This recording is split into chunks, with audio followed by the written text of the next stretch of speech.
नमस्कार, मैं डॉक्टर संतोष राज पुरोहित आज मैक्रो इकोनॉमिक्स के इस शेड्यूल में national income and it's related aggregates के टॉपिक में हम कुछ छोटे छोटे टॉपिक्स डिस्कस करेंगे, जिसमें पहला टॉपिक है difference between national income and private income. National income और प्राइवेट इनकम में क्या अंतर है, क्या डिफरेंस है, इसको हम इसमें आज डिस्कस करते हैं, चर्चा करते हैं। तो देखिए,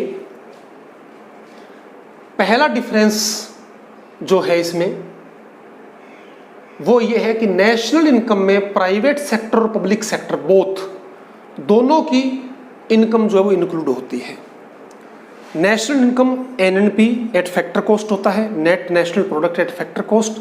इसमें पब्लिक सेक्टर भी और प्राइवेट सेक्टर भी दोनों की इनकम को इंक्लूड करते हैं, जबकि प्राइवेट इनकम में केवल प्राइवेट सेक्टर की इनकम को इंक्लूड करते हैं, पब्लिक सेक्टर की इनकम को नहीं लेते हैं। सेकंड डिफरेंस, नेशनल इनकम में केवल हम फैक्टर इनकम को लेंगे, ट्रांसफर इनकम को नहीं लेंगे। फैक्टर इनकम कौन सी होती है? जो फैक्टर सर्विसेज के बदले में मिलती है, लैंड का रेंट, लेबर का वेजेज, कैपिटल का इंटरेस्ट और एंटरप्रेन्योर का प्रॉफिट, जो किसी काम के बदले में मिलता है, फैक्टर सर्विसेज के रिवार्ड की फॉर्म में मिलता है। और प्राइवेट इनकम जो है, इसमें फैक्टर इनकम के साथ साथ करंट ट्रांसफर्स जो गवर्नमेंट से और रेस्ट ऑफ द वर्ल्ड से, वो दोनों इंक्लूड होंगे। चाहे गवर्नमेंट से मिल रहा हो और चाहे abroad rest of the world से मिल रहा हो, वो करंट ट्रांसफर पेमेंट्स जो है प्राइवेट इनकम का पार्ट होंगे, जबकि नेशनल इनकम में ट्रांसफर पेमेंट्स नहीं इंक्लूड होते हैं, केवल फैक्टर इनकम को ही लेते हैं। थर्ड डिफरेंस है, नेशनल इनकम में इंटरेस्ट ऑन नेशनल डेब्ट इंक्लूड नहीं होता है। नेशनल डेब्ट पर जो इंटरेस्ट मिलता है, ये राष्ट्रीय आय में शामिल नहीं होगा, लेकिन ये प्राइवेट इनकम का पार्ट होता है, प्राइवेट इनकम में शामिल होता है। तो कई बार जब आप कॉम्पिटिटिव एग्जाम की तैयारी करते हैं तो इस तरीके से क्वेश्चन आ जाता है कि फैक्टर इनकम इंक्लूड होती है नेशनल इनकम में, प्राइवेट इनकम में, पर्सनल इनकम में, ठीक है। तो हमें देखना पड़ता है कि किस में इंक्लूड है और किस में नहीं है। इंटरेस्ट ऑन नेशनल डेब्ट इंक्लूड होता है प्राइवेट इनकम में, पर्सनल इनकम में या नेशनल इनकम में, तो हमें ये देखना पड़ता है कि इंटरेस्ट ऑन नेशनल डेब्ट किस में इंक्लूड होगा और किस में एक्सक्लूड होगा, इट मीन्स इंक्लूड नहीं होगा। तो जब भी हम किसी प्रतियोगी परीक्षा की तैयारी करते हैं तो छोटे छोटे कंसेप्ट हमारे बहुत क्लियर होने चाहिए, और ख़ास करके हम जब न्यूमेरिकल्स करते हैं तब तो ये कंसेप्ट और ज़्यादा क्लियर होना ज़रूरी हो जाता है। अब देखिए, कुछ एक छोटे टॉपिक और हम डिस्कस करते हैं। अब देखिए, हम नेशनल इनकम और पर्सनल इनकम में डिफरेंस देखते हैं। तो नेशनल इनकम और पर्सनल इनकम में क्या क्या डिफरेंसेस है? फर्स्ट पॉइंट है, नेशनल इनकम में पब्लिक सेक्टर से जो इनकम अर्न होती है उसको हम इंक्लूड करते हैं, उसको शामिल करते हैं। सार्वजनिक क्षेत्र से जो आय होगी, पब्लिक सेक्टर से जो इनकम होगी, उसको राष्ट्रीय आय में शामिल किया जाएगा। लेकिन पब्लिक सेक्टर या सार्वजनिक क्षेत्र से होने वाली इनकम को, जो आय अर्जित होगी, उसको पर्सनल इनकम में शामिल नहीं करते हैं। इसी तरीके से नेशनल इनकम जनरेट कैसे होती है, इसका कंसेप्ट है। आय का सर्जन कैसे होता है, इसका कंसेप्ट है। और personal income receipts of income है, आय की प्राप्ति कैसे होती है, इसको दिखाता है। ये आय का सर्जन दिखाता है, आय जनरेट कैसे होती है, इनकम जनरेट कैसे होती है। ये रिसिप्ट्स ऑफ इनकम दिखाता है कि आय की प्राप्ति कैसे हुई, इसको दिखाता है। नेक्स्ट है, नेशनल इनकम में हम केवल फैक्टर इनकम को लेते हैं, जो फैक्टर सर्विसेज के बदले में मिलेगा, ट्रांसफर पेमेंट्स को नहीं लेते हैं। पर्सनल इनकम में फैक्टर इनकम के साथ साथ हम करंट ट्रांसफर्स को भी लेते हैं, जो गवर्नमेंट से और रेस्ट ऑफ द वर्ल्ड से मिलते हैं। प्राइवेट इनकम की तरह ही पर्सनल इनकम में इंटरेस्ट ऑन नेशनल डेब्ट इंक्लूड होगा, जबकि नेशनल इनकम में नेशनल डेब्ट पर मिलने वाला इंटरेस्ट शामिल नहीं होता है। फिर कॉरपोरेट सेक्टर को जो प्रॉफिट होता है, मैंने 3 पार्ट बताए थे। देखिए, कॉरपोरेट सेक्टर के प्रॉफिट के 3 पार्ट थे। एक तो डिविडेंड, कि कॉरपोरेट सेक्टर को जो प्रॉफिट हुआ इसने अपने शेयर होल्डर्स, अपने एम्प्लॉइज में डिस्ट्रीब्यूट कर दिया, तो इसको डिविडेंड, बोनस या डिस्ट्रीब्यूटेड प्रॉफिट भी कहते हैं। Second, undistributed profit, corporate sector ने जो प्रॉफिट अपने पास रख लिया, आगे बिजनेस को या कंपनी को एक्सपेंशन देने के लिए, फ्यूचर की प्लानिंग्स के लिए, इसको हम अनडिस्ट्रीब्यूटेड प्रॉफिट या सेविंग कहते हैं, कॉरपोरेट सेविंग कहते हैं। और तीसरा है corporate profit tax. Corporate sector को जो प्रॉफिट हुआ, कंपनी को जो प्रॉफिट हुआ, गवर्नमेंट ने उस पर जो टैक्स लगा दिया वो। तो इसमें से कॉरपोरेट सेविंग या अनडिस्ट्रीब्यूटेड प्रॉफिट और कॉरपोरेट प्रॉफिट टैक्स, ये दोनों नेशनल इनकम के पार्ट होते हैं, जबकि पर्सनल इनकम के अंदर कॉरपोरेट सेविंग, अनडिस्ट्रीब्यूटेड प्रॉफिट और कॉरपोरेट प्रॉफिट टैक्स को एक्सक्लूड करते हैं, इनको शामिल नहीं करते हैं। ये पर्सनल इनकम के पार्ट नहीं होते हैं।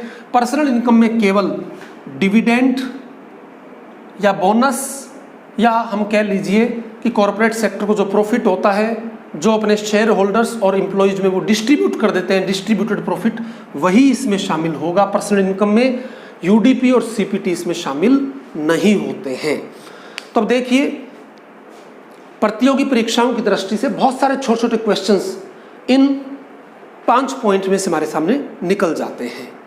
अब एक छोटा सा कंसेप्ट हम और देखते हैं डिफरेंसेस का। देखिए, अब देखिए, हम प्राइवेट इनकम और पर्सनल इनकम में डिफरेंसेस देखते हैं।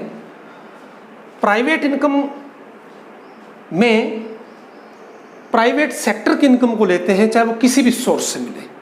इट मीन्स चाहे वो फैक्ट्री इनकम हो और चाहे करंट ट्रांसफर पेमेंट्स हो, दोनों इसमें शामिल रहेगी प्राइवेट इनकम में, जो कि प्राइवेट सेक्टर को मिलती है।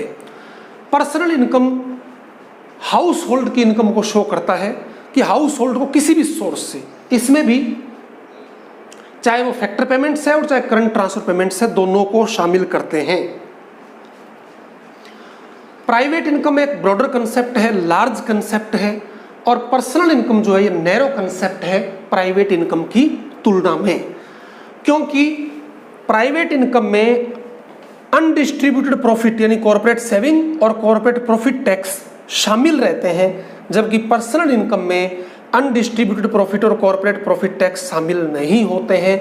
मैंने आपको अभी प्रीवियस स्लाइड के अंदर बताया था कि कॉर्पोरेट सेक्टर को जो प्रॉफिट होता है, इस प्रॉफिट के 3 पार्ट होते हैं: डिविडेंड, बोनस या डिस्ट्रीब्यूटेड प्रॉफिट, अनडिस्ट्रीब्यूटेड प्रॉफिट या कॉर्पोरेट सेविंग, और कॉर्पोरेट प्रॉफिट टैक्स। तो आप देखिए, पर्सनल इनकम में केवल ये डिविडेंड, डिस्ट्रीब्यूटेड प्रॉफिट या बोनस ही शामिल होता है, यूडीपी और सीपीटी शामिल नहीं होते हैं, जबकि प्राइवेट इनकम में यूडीपी और सीपीटी दोनों शामिल होते हैं। डिविडेंड या डिस्ट्रीब्यूटेड प्रॉफिट है वो इसमें शामिल नहीं होगा, क्योंकि वो शेयर होल्डर्स के पास या हाउस होल्ड के पास चला गया है, उनको डिस्ट्रीब्यूट किया जा चुका है। अब एक छोटा सा डिफरेंस हम और देखते हैं इस चैप्टर में।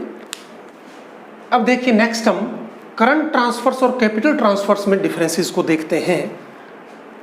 तो करंट ट्रांसफर्स का फर्स्ट डिफरेंस जो हम लेते हैं वो है, करंट ट्रांसफर्स जो है इसमें जो पेयर है उसकी करंट इनकम को देखते हैं। It means these are made out of the current income of the payer. और कैपिटल ट्रांसफर्स जो है, ये जो पेयर है उसकी वेल्थ या कैपिटल में से देखते हैं। These are made out of wealth and capital of the payer. Second, current transfers जो है इसका नेचर रेगुलर होता है, इट मीन्स ये रेगुलर इनकम है, और कैपिटल ट्रांसफर्स का नेचर इर्रेगुलर होता है, ये इर्रेगुलर इनकम को शो करता है। इसी तरीके से करंट ट्रांसफर्स का जो नेचर है वो कंजप्शन पर्पज के लिए होता है जनरली, और कैपिटल ट्रांसफर्स का जो नेचर है, जो मीनिंग है, वो जनरली कैपिटल फॉर्मेशन के लिए होता है, पूंजी निर्माण के लिए होता है। और करंट ट्रांसफर्स जो है इसमें हम ओल्ड एज पेंशन ले सकते हैं, स्कॉलरशिप ले सकते हैं, अनएम्प्लॉयमेंट अलाउंसेस को ले सकते हैं। तो गवर्नमेंट जो ओल्ड एज पेंशन देती है कंजप्शन, उपभोग को बढ़ाने के लिए, स्कॉलरशिप भी आगे पढ़ने के लिए, इट मीन्स कंजप्शन के लिए देती है, और अनएम्प्लॉयमेंट अलाउंस भी इसीलिए दिए जाते हैं। जबकि कैपिटल ट्रांसफर्स के अंदर capital gain tax, investment grant, तो इन्वेस्टमेंट ग्रांट और आगे कैपिटल फॉर्मेशन के लिए है, पूंजी निर्माण के लिए है कि अगर आप इन्वेस्टमेंट करते हो तो आपको ग्रांट उस पर दी जाती है, सब्सिडी दी जाती है, तो ये आगे कैपिटल फॉर्मेशन के लिए है। अब एक चीज़ आप ध्यान रखिए, नेशनल इनकम में मैंने बार बार आपको कहा था फैक्टर इनकम और दूसरा करंट ट्रांसफर पेमेंट्स। तो जब हम पर्सनल इनकम की बात करते हैं, प्राइवेट इनकम की बात करते हैं, हम कहते हैं कि फैक्टर इनकम के साथ साथ ट्रांसफर पेमेंट्स भी इंक्लूड होते हैं। तो कौन से ट्रांसफर पेमेंट्स? ये करंट ट्रांसफर पेमेंट्स ऐड होते हैं, कैपिटल ट्रांसफर पेमेंट्स उसमें कहीं नहीं आए, ये ध्यान रखिएगा आप। मैं वापस रिपीट कर रहा हूँ कि जो स्टूडेंट्स मैक्रो इकोनॉमिक्स को स्ट्रॉन्ग करना चाहते हैं, नेशनल इनकम एस्टिमेशन के न्यूमेरिकल्स का पार्ट स्ट्रॉन्ग करना चाहते हैं, किसी प्रतियोगी परीक्षा की तैयारी कर रहे हैं, उन्हें ये बातें बड़ी बारीकी से समझनी चाहिए कि current transfer payments private income, personal income में शामिल होती है, न कि कैपिटल ट्रांसफर पेमेंट्स। तो जब न्यूमेरिकल में आपको डेटा गिवन है तो आपको पहचानना पड़ेगा कि कौन से डेटा उसमें इंक्लूड होंगे और कौन से एक्सक्लूड होंगे। ये छोटी छोटी बारीकियाँ, छोटी छोटी जानकारियाँ हमें देखनी पड़ेगी।